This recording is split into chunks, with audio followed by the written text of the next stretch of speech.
안녕하세요.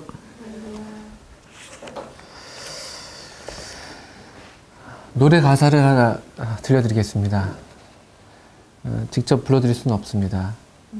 한번 잘 들어보세요.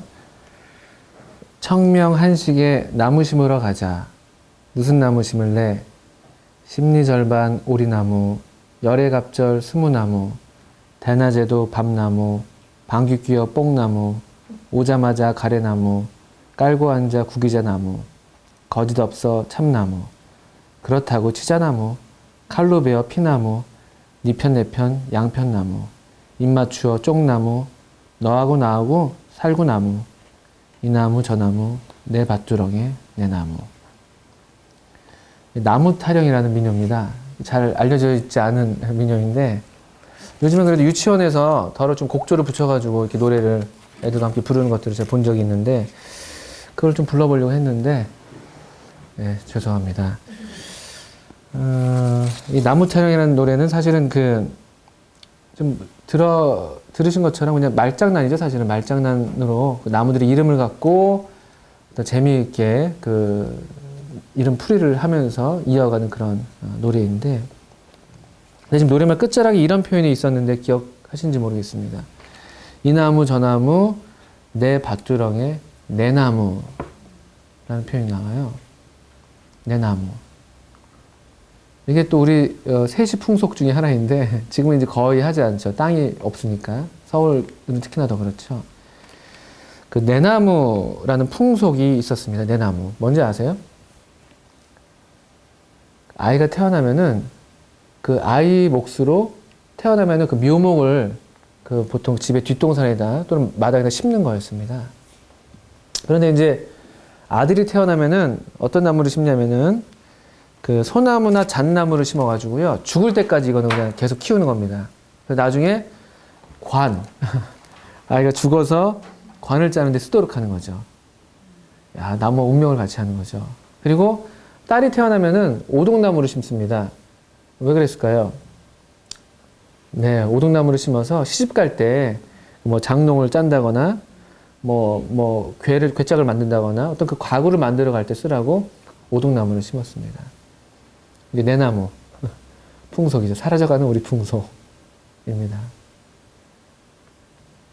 그런데 문득 이런 그 나무 타령이나 또 내나무 이런 어떤 노래 이런 풍속들을 생각하다가 이런 좀 엉뚱한 생각이 들었었어요. 그러고 보니까 우리 주님 예수님께도 그럼 내나무가 있었던 건가? 이런 생각을 해본 적이 있습니다.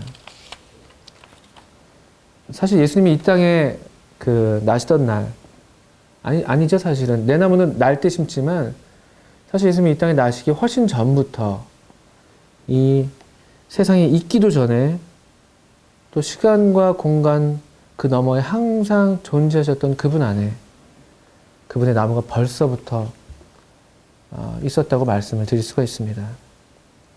한번 생각해 보세요. 처음 에덴 동산을 만드시고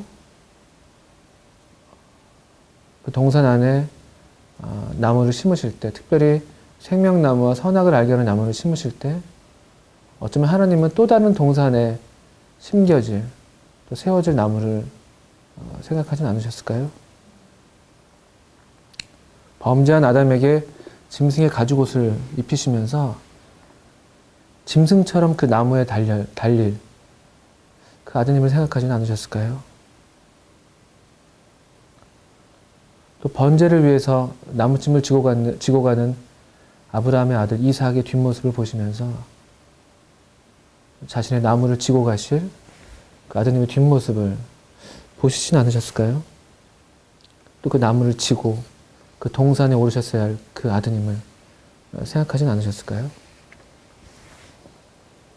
제 생각이 조금 엉뚱할 수 있겠습니다만 한번 생각해 보시는 것이죠.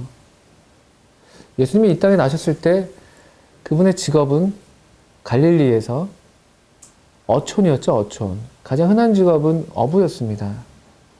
그런데 주님의 직업은 나무를 다루시는 몫으로 나셨습니다.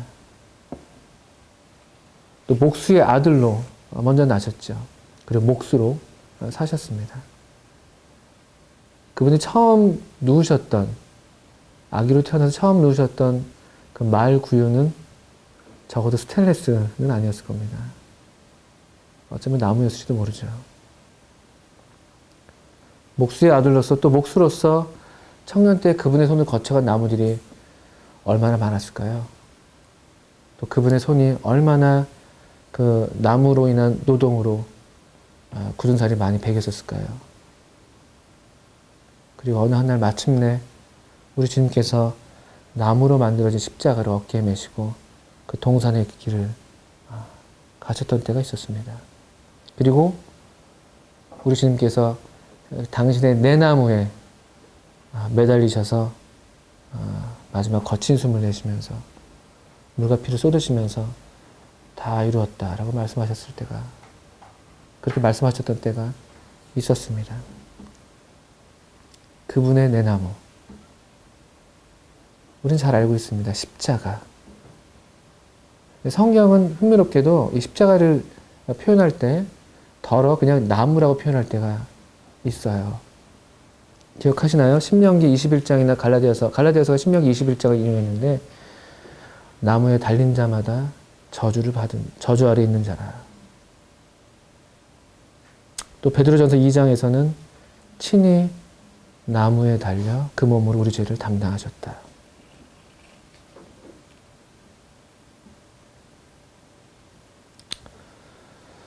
나무 타령에서 청명한식의 나무 심으러 가자라는 노랫말로 시작을 했었습니다. 청명한식. 우리가 이제 그날을 보통 기점으로 식목일을 잡고 있는 것인데, 청명한식에는 그 부직갱이를 꽂아도 싹이 난다는 그런 말이 있을 정도입니다. 그만큼 온 땅에 생명력으로 가득한 그런 봄날이죠. 봄날의 정점이죠. 부직갱이를 꽂아도 싹이 난다. 정말 이 속담이 성경은 아니지만 우리 주님에게 그대로 이루어졌습니다. 그분의 내나무가 그 동산에 심겨졌던 어느 한날, 그분의 내나무가 심겨졌던 그 하나님의 식목일, 그 청명한식, 그날에 바로 그 나무로부터, 그 저주의 나무로부터 싹이 돋아나기 시작했습니다. 생명의 싹이 돋아나기 시작했고, 지금 2000년 역사를 지나오면서 이제 우리는 이 생명의 싹이 그냥 거기서 머물렀던 게 아니라 하나님의 연두빛 숨결을 타고 퍼지고 흐르고 날아서 여기 지금 이 대한민국 이 땅끝까지 흘러갔고, 그리고 이 온 열방을 뒤덮는 그런 푸르른 숲을 지금 우리가 보고 있는 것이죠. 이건 가히 기적이라고 말할 수 있는 그런 일입니다. 우리가 지금 기적 속에 사실은 살고 있는 것이죠. 하나님의 나무, 하나님의 아드님의 내나무,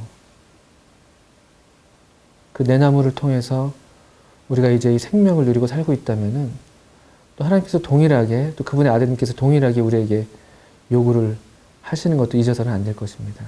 우리에게도 그렇게 말씀하세요. 누구든지 나를 따라오려거든 날마다 제 십자가를 지고 나를 따를 것이다. 우리에게도 내나무가 있다고 말씀드릴 수 있습니다. 비록 우리 집 마당에 심겨진 게 아니라, 우리 집 뒷동산에 심겨진 게 아니라 할지라도 우리에게도 여전히 내나무가 있다고 말씀드릴 수 있습니다. 그분과 함께 죽고 그분과 함께 다시 살아나서 가장 풍성한 삶을 살아낼, 영원한 삶을 꽃피울 그런 내나무를 오늘 우리가 지지 않는다면은 우리의 영혼 세계의 푸르름이 어쩌면 퇴색할지도 모를 일인 것이죠. 오늘 이 하루 또 우리를 위해서 심겨진 우리의 내나무를 지고, 또 이 동산 한가운데 심겨졌던 그분이 달으셨던 그 나무 주위로 우리가 똑같이 심겨져야 할 것입니다. 감사합니다.